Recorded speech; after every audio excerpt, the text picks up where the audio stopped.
lalo sa kanila start na trend. Yeah, I think Ricardo was always consistent.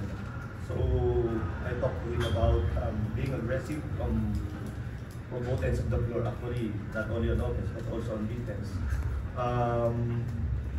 The breaks kumaga magandang ano yung sa akin Ricardo because na-rest niya yung body niya as well as yung injury niya. So yeah, I think with the help of the locals, I think we will have a good run. Hopefully we have a good run this next few games. We have a back-to-back game, so we play again on Sunday and then another one on the next Thursday. So it's very important on these next few games for us. Yung injury ni Ricardo, kailan yung nakuha eh? Yung back kaya ba ang pendon? Yes, it's a shoulder injury. It happens on our second game against Converge. So talagang dinadala niya. Although si Ricardo naman tahimik lang yan. Ayun, no excuses for Ricardo. But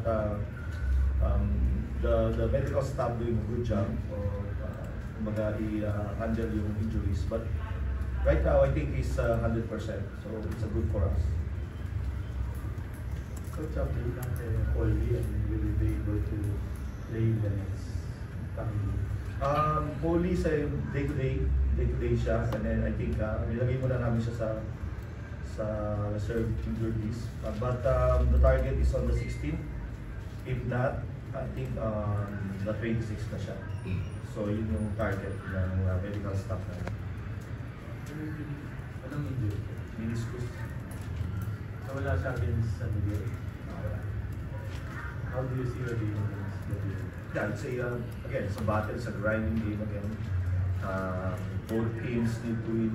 I think they are also in the middle of the pack. So it's a dog fight on Sunday.